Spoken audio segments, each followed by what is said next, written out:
చెట్టు కింద ప్లీడర్ లాగా ఊకదంపుడు ఉపన్యాసాలు కిషన్ రెడ్డి గారు ఇవ్వడం వారికి భావ్యం కాదు.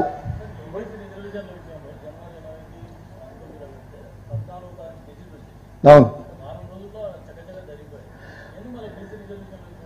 వాళ్ళకి లేదు, చిత్తశుద్ధి లేదు. ఈడబ్ల్యూఎస్ రిజర్వేషన్లో 10 రోజుల్లో మొత్తానికి మొత్తం అన్ని చట్టం చేసి 10% రిజర్వేషన్లు ఇచ్చిన బీజేపీకి, రైతు వ్యతిరేక నల్ల చట్టాలు ఒకటే రోజులో ఆమోదింపజేసుకున్న బీజేపీకి ఓబీసీ రిజర్వేషన్లు ఇవ్వాలన్న ఆలోచనే లేదు. పోనీ మీకేమైనా ఆలోచన ఉంటే చట్టం చేయండి, పార్లమెంట్లో మీరే చేయండి. 42% ముస్లింలకు మైనస్ చేసి ఓబీసీలకు రిజర్వేషన్లు ఇస్తామని మోడీ గారికి చెప్పి మీరే బిల్లు పెట్టండి, పార్లమెంట్ జరుగుతుంది కదా.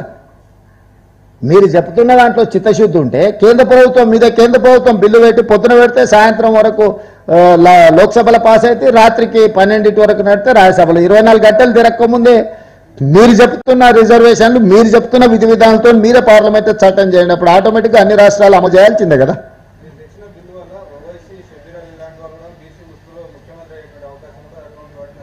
అంటే మైనారిటీలు ఈ దేశంలో ముఖ్యమంత్రులు కాకూడదా? జనరల్ సీట్ ఉన్న మైనారిటీలు ముఖ్యమంత్రులు కావచ్చు. చాలా మందిని కాంగ్రెస్ పార్టీ మైనారిటీలను ముఖ్యమంత్రిని చేసింది, రాష్ట్రపతులను చేసింది. ఏం బాధని మాట్లాడుతుండే ఆయన? అర్థం ఉందా ఏమన్నా? అంటే ఈ దేశంలో మైనారిటీలకు తావు లేదా? ఉండనియరా? భారత రాజ్యాంగం ఏం చెప్తుంది? ఈ మాత్రం కూడా కేంద్ర మంత్రికి అవగాహన లేదా? అసలు ఏమన్నా అర్థం ఉందా?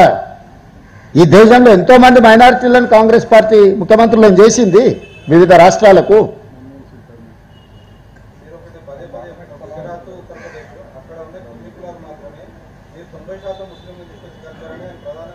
ఇప్పుడు వాళ్ళ బాగా ఎక్కువ కులాలు ఉన్నాయనా, ముస్లింలు ఉన్నారనా ఇందులో? అది ఏందో చెప్పమాను, మీరే నియంత్రించండి. వాళ్ళందరినీ కూడా తొలగించుకుంటే కేంద్రంలో చట్టం చేయండి.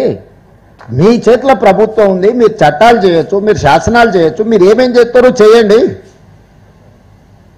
మీరు బహానాలు ఎత్తుకండి. మీ బహానాలన్నీ కూడా బీసీలను దెబ్బతీయడానికి ఉపయోగపడుతున్నాయి తప్ప బీసీలకు మేలు జరగడానికి లేదు. నేను సింపుల్గా డిమాండ్ చేస్తున్నా, ఓబీసీ రిజర్వేషన్లు 42% పెంచాలి. ఇది మా విధానం. మీ విధానం ఏందో చెప్పండి, దాని ప్రకారం పార్లమెంట్లో చట్టం చేయండి. మేము మా విధానం ప్రకారం బ్లాంకెట్గా ఎన్ బ్లాక్ రిజర్వేషన్లు ఇచ్చినాం. ఎస్సీలకైనా, ఎస్టీలకైనా, ఓబీసీలకైనా ఎన్ బ్లాక్ రిజర్వేషన్ ఇచ్చినాం. మీరు అట్లా కాకుండా ఏం చేస్తారో మీరు చెప్పండి. మీరు మీ విధానం ఏందో చెప్పండి, చట్టం చేయండి, పార్లమెంట్లో చర్చ చేయండి. ఎన్నికలు రిజర్వేషన్లు అనేదానికి ఇప్పుడు రాష్ట్రపతి దగ్గర పెండింగ్ ఉన్నది కాబట్టి ఇవన్నీ చర్చలు. ఎన్నికలు ఎవరు నిర్వహించాలనో, ఎన్నికల అధికారులు ఎవరు నిర్వహించాలనో అది తెలుసు. రిజర్వేషన్లు రావు, వస్తే గవర్నర్ గారు ఆమోదిస్తాం. మా పరిధిలో ఉన్న బిల్లులు, శాసనసభ ఆమోదించిన బిల్లులను గవర్నర్ గారు ఆమోదిస్తే పంచాయతీ లేదు. ఆ బిల్లులను ఆమోదించకుండా రాష్ట్రపతి గారికి గవర్నర్ గారు రాష్ట్రపతికి పంపించిన కాబట్టి ఇప్పుడు ఇది చర్చ జరుగుతున్నది.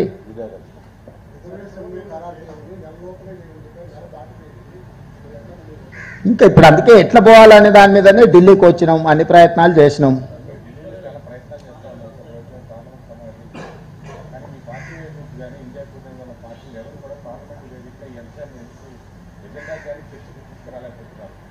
వస్తారు, చాలా విషయాలు పార్లమెంట్లో చర్చ జరుగుతున్నాయి. అడ్జర్న్మెంట్ మోషన్ ఇచ్చిండ్రు, వాళ్ళు ఆమోదించలేదు. అందుకే ఇక్కడ ఎంపీల కూటమి అందరినీ కలిసినాము, వాళ్ళందరూ కూడా ధర్నాకు వచ్చారు. అన్ని ప్రయత్నాలు చేసినాం, వివిధ రకాలుగా ప్రయత్నం చేస్తున్నాము వీటిని పరిష్కరించుకోవడానికి. ఏది ఓవర్ నైట్గా అన్నీ జరగవు. నేను ఎన్ని పార్టీలు ఎంతమంది ఎంపీలు వచ్చినో మీరు చూసిరు కదా. ఎవరే బుర్రలేని మాటలు. రాహుల్ గాంధీ, ఖర్గే గారు ఇందిరాభవన్లో వచ్చి కూర్చొని 4 గంటలు కూర్చొని మేము ఇచ్చిన పవర్ పాయింట్ ప్రజెంటేషన్ చూసి దేశానికే సందేశం ఇచ్చారు. This is one of the best model in India, everyone has to follow Telangana model అని చెప్పి ఖర్గే గారు, రాహుల్ గాంధీ గారు సంపూర్ణంగా 4 గంటలు కూర్చొని చెప్పిండ్రు. ఆ తెల్లారి తాల్కటోరేటేరియంలో దేశంలో ఉన్న వాళ్ళు అందరినీ పిలిపించి రాహుల్ గాంధీ, ఖర్గే గారు మద్దతు ఇచ్చిండ్రు. ఇది ఒక ప్రాసెస్, కంటిన్యూస్ ప్రాసెస్.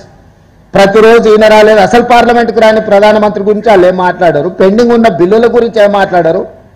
రోజు వీళ్ళు ఏం పంచాలో వాళ్ళు చెప్తారా. సిబు సోరెన్ గారు చనిపోయింది, ఆ కుటుంబాన్ని పరామర్శించడానికి రాహుల్ గాంధీ పోయింది. అక్కడి నుంచి కోర్టులో కేసు పెట్టారు, తప్పుడు కేసు పెట్టింది కాబట్టి లా అబైడింగ్ సిటిజన్గా కోర్టుకు అటెండ్ చేసింది రాహుల్ గాంధీ. ఇంత కూడా జ్ఞానం లేకుండా అజ్ఞానులాగా మాట్లాడితే మనం ఏం చేస్తాం, జాలిపడడం తప్ప. అర్థం పర్థం లేని ఆరోపణలు, ఆయన లేడు, ఈయన లేడు, వాళ్ళు ఎవరు లేరు. మీకేం రోగం వచ్చింది? మీకు ఏమైనా పెద్ద రోగం వచ్చిందా? మీరు చేయొచ్చు కదా, అడుగుతున్నది మిమ్మల్ని కదా. ఇప్పుడు బీజేపీ వాళ్ళకు ఏమైనా పెద్ద రోగం వచ్చిందా? ఎందుకు చేస్తలేరు?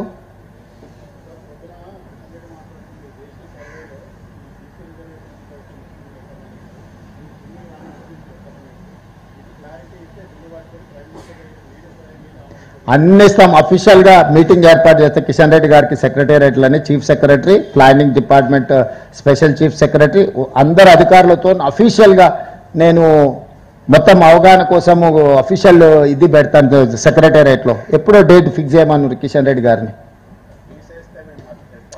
కృష్ణ, అందుకే కిషన్ రెడ్డి గారిని రమ్మంటున్నా. మొత్తం కలిపి చీఫ్ సెక్రటరీ, ప్లానింగ్ డిపార్ట్మెంట్ చూసింది ఇదంతా, వన్ మ్యాన్ కమిషన్ చూసింది ఇదంతా, బీసీ కమిషన్ చూసింది. దీంట్లో వివిధ అందరిని పిలిపించి అఫీషియల్ పవర్ పాయింట్ ప్రజెంటేషన్ ఇస్తారు. అన్అఫీషియల్గా నేను కిషన్ రెడ్డి లేకపోతే మహేష్ గౌడ్ గారు కిషన్ రెడ్డి వ్యక్తులుగా మాట్లాడుకున్నట్టు కాదు.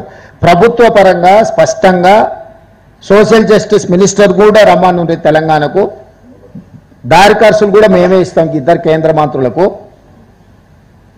ఎక్స్ప్లెయిన్ చేస్తాము. దాంట్లో మన అనుమానాలు ఉంటే అక్కడనే మొత్తం ఎంటైర్ టీం ఉంటుంది. లేదు కిషన్ రెడ్డి గారిని ఇక్కడనే టైం పెట్టమని ఉంటే నేను అందరినీ యంత్రాంగాన్ని అంతా తీసుకొని వస్తే ఢిల్లీకి.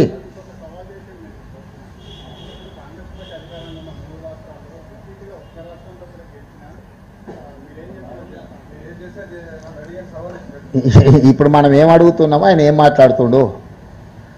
2004 నుంచి 2014 రాష్ట్రంలో కేంద్రంలో రిపీట్ చేసిందా లేదా కాంగ్రెస్ పార్టీ? ఏం మాట్లాడుతుండ ఆయన? ఉమ్మడి ఆంధ్రప్రదేశ్లో భారతదేశంలో 2004, 2009 రిపీటెడ్గా 2 సార్లు కాంగ్రెస్ పార్టీ గెలిచి చూపించింది. అర్థం లేని వాదనలు అంత కోరుకుంటే 29 ఎట్లాగో తెలంగాణ గెలుస్తా కదా, అప్పుడు చూపిస్తా. కేంద్రంలో గెలుస్తాం కదా, అప్పుడు చూపిస్తా రాష్ట్రంలో కేంద్రంలో ఎట్లా గెలుస్తామో.